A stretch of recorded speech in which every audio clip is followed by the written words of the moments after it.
Assalamualaikum warahmatullahi wabarakatuh. Saya Dini Afria Septianti, NIM 2014-01016.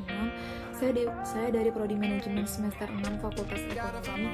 Di sini saya akan mempresentasikan mengenai materi manajemen strategi. Ada beberapa pokok pembahasan yang akan saya jelaskan mengenai manajemen strategi. Yang pertama ada pengertian manajemen strategi, ada pengertian menurut para ahli, ada manfaat, tujuan, fungsi, tahapan dalam manajemen strategi, dan contoh manajemen strategi yang berhasil diterapkan. Pengertian manajemen strategi. Apa itu manajemen strategi? Menurut pakar di bidang manajemen, Nicholas S. Malju and Arnold C. Hicks, pengertian manajemen strategis adalah cara untuk memandu perusahaan dalam mencapai sejumlah target. Target yang dimaksud di sini bisa berupa nilai dan juga tanggung jawab perusahaan korporasi. Sistem administrasi yang berhubungan dengan pengambilan langkah atau keputusan operasional dan strategis di sejumlah tingkat hierarki sampai kapabilitas manajerial. Saya akan mempersingkat mengenai penjelasan definisi manajemen strategi secara umum agar lebih mudah dimengerti. Definisi manajemen strategi secara umum adalah rangkaian tindakan dan keputusan mendasar yang dibuat oleh manajemen puncak dan diaplikasikan oleh seluruh anggota dalam sebuah organisasi. Tujuannya demi meraih dan merealisasikan visi misi perusahaan. Selanjutnya, pengertian manajemen strategis menurut para ahli. Ada 3. Yang pertama, menurut Nawawi, manajemen strategi adalah sebuah perencanaan berskala besar yang berorientasi untuk mencapai masa depan yang jauh dan didefinisikan sebagai keputusan pemimpin tertinggi yang fundamental dan pokok. Yang kedua, menurut Mulyadi, manajemen strategi adalah sebuah proses yang dilakukan oleh manajer dan pegawai untuk merumuskan dan melaksanakan strategis dalam penyedia customer value terbaik untuk mewujudkan visi organisasi. Yang ketiga, menurut Bambang Haryadi, di sini manajemen strategi adalah sebuah proses yang disusun secara sistematis oleh manajemen untuk merumuskan strategi, pengimplementasian strategi, dan melakukan evaluasi terhadap strategi yang dijalankan. Selanjutnya, saya akan menjelaskan mengenai tujuan manajemen strategis. Yang pertama itu memberi arahan jangka panjang dan tujuan yang bakal dicapai perusahaan. Yang kedua, manajemen strategis bertujuan untuk membantu perusahaan untuk beradaptasi. Yang ketiga, menjadikan kinerja perusahaan lebih efektif dan efisien. Yang keempat, mengaplikasikan serta mengevaluasi strategi dan keputusan yang telah disepakati dengan efektif dan efisien. Yang kelima, tujuan dari manajemen strategis adalah menyusun strategi baru guna menyesuaikan perkembangan pada lingkungan eksternal. Yang keenam, membantu proses peninjauan ulang pada kelebihan dan kekurangan, serta mencermati kesempatan dan ancaman dari bisnis perusahaan. Yang terakhir, tujuan dari manajemen strategis adalah membantu proses inovasi pada barang atau jasa agar selalu digemari oleh konsumen. Selanjutnya, saya akan menjelaskan mengenai fungsi dari manajemen strategis. Di sini ada 5 fungsi dari manajemen strategis. Yang pertama itu ada mengusung visi misi perusahaan. Visi misi perusahaan di sini maksudnya setiap perusahaan wajib mempunyai visi misi untuk dijadikan sebagai pedoman dan esensi utama pada eksistensi bisnisnya. Melalui manajemen strategis, visi dan misi juga tidak akan sekedar menjadi pajangan pada sebuah perusahaan saja, namun perusahaan juga dapat mencapai visi dan misi tersebut melalui tindakan yang akan diimplementasikan dan dijalankan. Yang kedua, ada membantu perusahaan. Membantu perusahaan mengidentifikasi pasar dan produk. Di sini maksudnya, kompetisi dan persaingan dalam dunia bisnis umumnya sangat ketat. Oleh karena itu, perusahaan wajib mempunyai produk yang dapat bersaing di pasaran kuat. Melanjutkan dari fungsi yang kedua, yaitu membantu perusahaan mengidentifikasi pasar dan produk. Dengan menggunakan manajemen strategis, perusahaan mampu mengidentifikasi dan mengetahui kesempatan baru untuk dimanfaatkan dalam pasaran. Tidak hanya itu, perusahaan bisa juga memanfaatkan manajemen tersebut sebagai bahan evaluasi dari pasar maupun produk yang telah dimilikinya. Yang ketiga, fungsi dari manajemen strategis adalah memberi fokus pada aktivitas brand positioning. Maksudnya di sini, setiap perusahaan pasti mempunyai brand positioning berbeda di mata para konsumennya. Pemanfaatan manajemen strategis mampu membantu perusahaan dalam mempertahankan sekaligus memperketat posisi mereknya di masyarakat.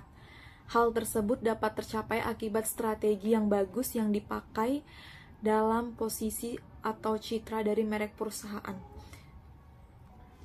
Fungsi keempat dari manajemen strategis yaitu menjaga keteraturan bisnis. Maksudnya di sini, fungsi manajemen strategis itu lainnya mampu menetapkan pandangan dan tujuan apabila suatu divisi pada perusahaan mampu memiliki sinergi dan menjalankannya dengan baik, setiap proses pengambilan keputusan akan dilakukan dengan menentukan pandangan setiap divisi. Seluruh divisi akan mampu menempuh target dan tujuan perusahaan. Fungsi dari manajemen strategis yang terakhir yaitu menjadi panduan pada aktivitas perencanaan dan juga perbaikan. Maksudnya di sini manajemen strategis menjadi panduan terhadap kemampuan perusahaan dalam melaksanakan aktivitas bisnis pada jalan yang ideal. Tanpa manajemen tersebut, perusahaan akan kesulitan dalam merencanakan perkembangan bisnisnya. Selain itu, hal ini juga mampu membantu perusahaan dalam memperbaiki dan mencairkan solusi terhadap masalah ataupun kekeliruan yang dapat berdampak fatal. Baiklah, selanjutnya kita membahas mengenai proses dari manajemen strategis dan tahapannya. Ada 3 tahapan pada proses penerapan manajemen strategis pada sebuah bisnis, yaitu yang pertama ada tahap formulasi. Pada tahap ini, perusahaan perlu membuat misi, menentukan kekuatan serta kelemahan internal, melakukan identifikasi terhadap peluang dan risiko eksternal, sampai pengambilan keputusan strategis. Tahap formulasi ini mencakup pula kegiatan pembahasan terkait bisnis baru yang bakal dijalankan ataupun malah menghentikannya. Yang kedua ada tahap implementasi. Di tahap ini perusahaan perlu menentukan tujuan atau target yang ingin dicapai. Pada tahap ini pula perusahaan perlu mengelola kebijakan serta seluruh sumber daya dan memberi motivasi kepada karyawannya. Tidak hanya itu, perusahaan juga perlu membangun kultur atau budaya kerja yang mampu mendukung strategi serta menyusun struktur organisasi secara efektif di tahap ini. Tahapan yang terakhir yaitu tahap evaluasi. Terdapat 3 aktivitas utama yang penting untuk dilakukan di tahap evaluasi ini, yaitu menganalisis seluruh faktor internal maupun eksternal, menilai kinerja, menentukan tindakan dan keputusan perbaikan. Tahapan ini diperlukan guna mencapai keberhasilan sebuah strategi atau langkah bisnis yang telah diterapkan. Tahap evaluasi ini penting untuk dilakukan agar strategi bisnis dapat beradaptasi secara optimal terhadap perubahan apapun yang terjadi di lini internal maupun eksternal. Selanjutnya, pokok pembahasan berikutnya yaitu manfaat manajemen strategi. Di sini ada 5 manfaat manajemen strategi. Manfaat manajemen strategis yang pertama yaitu meningkatkan profit. Maksudnya di sini, manajemen strategi juga bermanfaat untuk meningkatkan profit. Sebab sejak awal tujuan perusahaan harus tahu untuk menyediakan produk apa, kelebihannya bagaimana, cara memasarkannya seperti apa, dan lain-lain. Sehingga produk ini menjadi unggulan dan laku keras di pasaran. Profit perusahaan kemudian akan lebih maksimal jika kita tahu harus menentukan profit. Manfaat manajemen strategis yang kedua yaitu mengembangkan perusahaan. Salah satu pencapaian yang diinginkan setiap perusahaan dalam menyusun manajemen strategis adalah tumbuh dan berkembang. Maka manfaat lainnya manajemen strategis adalah memudahkan untuk mencapai tujuan tersebut. Perusahaan yang mampu menghadirkan produk yang menarik, bermanfaat, dan inovatif tentu sukses menarik minat publik, sekaligus memiliki daya saing yang tinggi sehingga tidak mudah kalah dalam persaingan. Berikutnya manfaat manajemen strategis yang ketiga yaitu meningkatkan efisiensi kegiatan operasional. Tanpa strategi yang jelas, akan kegiatan operasional akan semrawut dan susah mencapai tujuan. Maka manfaat manajemen strategi adalah meningkatkan efisiensi, sebab setiap SDM tahu apa saja yang perlu dilakukan agar mencapai tujuan masing-masing. Manfaat manajemen strategis yang keempat yaitu memperluas jangkauan pasar. Manajemen strategi juga membantu memperluas jangkauan pasar, sebab dengan perencanaan matang sebelum merilis produk dan menemukan teknik pemasaran, maka produk lebih mudah untuk dikenal oleh publik, unik, fungsional, berkualitas, dan laku di pasaran. Manfaat manajemen strategis yang terakhir yaitu adalah menekan resiko, meningkatkan kemampuan atau keunggulan kompetitif, memberikan tujuan yang jelas, serta mengoptimalkan seluruh sumber daya yang dimiliki. Selanjutnya di sini saya akan menjelaskan mengenai contoh manajemen strategis. Perusahaan besar yang berhasil dalam menjalankan manajemen strategis dan sukses besar dalam mempublikasikannya yaitu yang pertama ada strategi dari Apple. Siapa yang tidak kenal dengan Apple? Produknya yang mendunia dan laris manis meskipun harga membuat kantong menangis. Sebut saja MacBook, iPhone, dan lain sebagainya.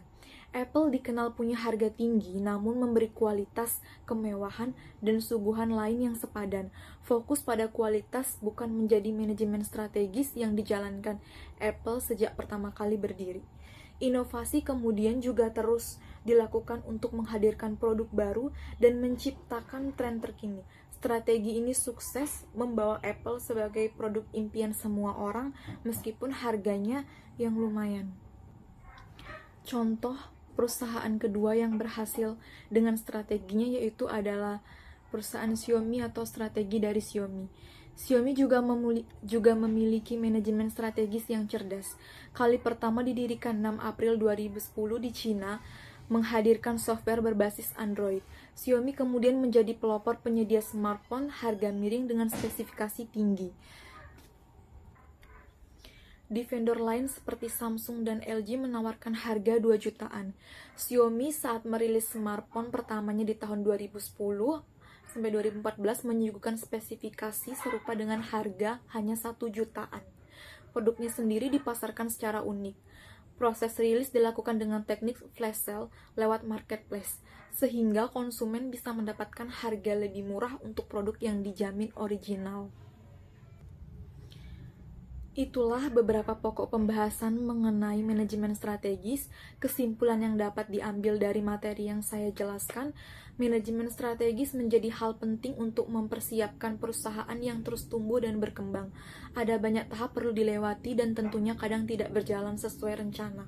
Namun dengan manajemen yang baik semuanya bisa teratasi. Sekian dan terima kasih. Saya Dini Afria Septianti.